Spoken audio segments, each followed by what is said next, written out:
56ാമത് GST council യോഗം ഇന്ന് ഡൽഹിയിൽ ആരംഭിക്കും. GST നിരക്കുകൾ ലളിതമാക്കുന്നതിനുള്ള നിർദ്ദേശമാണ് യോഗത്തിന്റെ പ്രധാന അജണ്ട. കേന്ദ്ര ധനമന്ത്രി നിർമ്മല സീതാരാമന്റെ നേതൃത്വത്തിൽ ചേരുന്ന യോഗത്തിൽ എല്ലാ സംസ്ഥാനങ്ങളിലെയും കേന്ദ്രഭരണ പ്രദേശങ്ങളിലെയും ധനമന്ത്രിമാരും കേന്ദ്ര സർക്കാരിലെ ഉന്നത ഉദ്യോഗസ്ഥരും പങ്കെടുക്കും.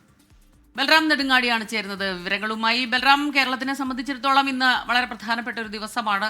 ഈ GSTയിലെ ചില സ്ലാബുകൾ അതെടുത്ത് മാറ്റുക, അതോടൊപ്പം തന്നെ കൂടുതൽ ലളിതമാക്കുക എന്നുള്ളൊരു ആവശ്യം സംസ്ഥാനത്തെ സംബന്ധിച്ച് അതിപ്പോൾ വളരെ പ്രധാനപ്പെട്ട ഒരു കാര്യം കൂടിയാണ്. പറയൂ, എന്തെല്ലാം കാര്യങ്ങൾ ഉണ്ടാകും, സൂചനകളുണ്ടോ?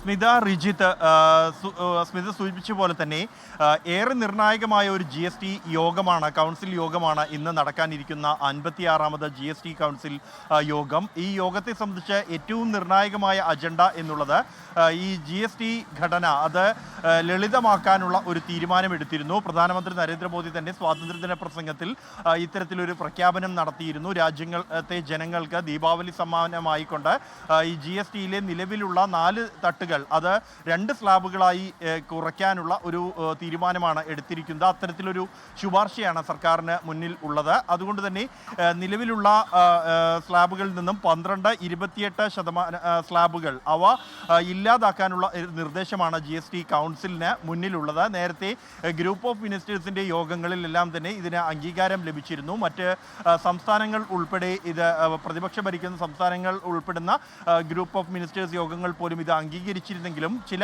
ആശങ്കകൾ മുന്നോട്ട് വച്ചിട്ടുണ്ട്. അവ പരിഹരിക്കാനുള്ള തീരുമാനം ഈ GST കൗൺസിലിൽ ഉണ്ടാകണം. GST കൗൺസിലാണ് ഈ ഒരു തീരുമാനത്തിന് അംഗീകാരം നൽകേണ്ടത്. അതുകൊണ്ട് തന്നെ ഈ കൗൺസിൽ യോഗം ഏറെ നിർണായകവുമാണ്. ഇതിലെ പ്രധാന അജണ്ട തന്നെ ഇതാണ് ഉൾപ്പെടുത്തിയിരിക്കുന്നത് എന്നുള്ളതും ശ്രദ്ധേയമാണ്. നിരവധി ഉൽപ്പന്നങ്ങൾക്ക് വില കുറയുന്ന സാഹചര്യം ഉണ്ടാകുന്നുണ്ട്. കാരണം 12 എന്ന നികുതി ഘടന കുറഞ്ഞ 5%-ലേക്കും 18%-ലേക്കുമായി മാറുമ്പോൾ നിത്യോപയോഗ സാധനങ്ങൾ ഉൾപ്പെടെയുള്ളവ നിരവധി വസ്തുക്കൾ നിലവിൽ 12% വസ്തുക്കളുടെ വില കുറയാനുള്ള സാഹചര്യം ഒരുങ്ങുന്നു. അതേസമയം ചില വസ്തുക്കളുടെ വില വർദ്ധിക്കുന്നുണ്ട്. ഇതെല്ലാം തന്നെ സംസ്ഥാനങ്ങളുടെ വരുമാനത്തെ കാര്യമായി ബാധിക്കാത്ത തരത്തിലുള്ള ക്രമീകരണം ഉണ്ടാകാനുള്ള ശ്രമമാണ് നടക്കുന്നത്. ഇതോടൊപ്പം തന്നെ മറ്റ് വാഹന കൂടാതെ മറ്റ് പുകയില ഉൾപ്പെടെയുള്ള പാപ ഉൽപ്പന്നങ്ങൾ എന്ന ഗണത്തിൽ GST കൗൺസിൽ ഉൾപ്പെടുത്തിയിരിക്കുന്ന വസ്തുക്കൾക്ക് ഇവയുടെ നികുതി സംബന്ധിച്ചുള്ള തീരുമാനവും എടുക്കേണ്ടതുണ്ട്. പ്രത്യേകിച്ചും ഈ ആഡംബര വാഹനങ്ങൾ ഒഴികെയുള്ള സാധാരണക്കാർ ഉപയോഗിക്കുന്ന വാഹനങ്ങൾക്ക് ചെറു വിലയിലുള്ള കാറുകൾ അടക്കമുള്ളവയുടെ GST നിരക്ക് കുറയ്ക്കണം എന്ന ആവശ്യവും മുന്നിലുണ്ട്. ഇക്കാര്യം സംബന്ധിച്ചും ഇന്നത്തെ GST കൗൺസിൽ യോഗത്തിലായിരിക്കും ഒരു അന്തിമ തീരുമാനം ഉണ്ടാകുക. റിജിത്, സ്മിത. ശരി, ബൽറാം നെടുങ്ങാടി ഡൽഹിയിൽ നിന്ന് വിശദാംശങ്ങൾ പങ്കുവയ്ക്കുകയായിരുന്നു.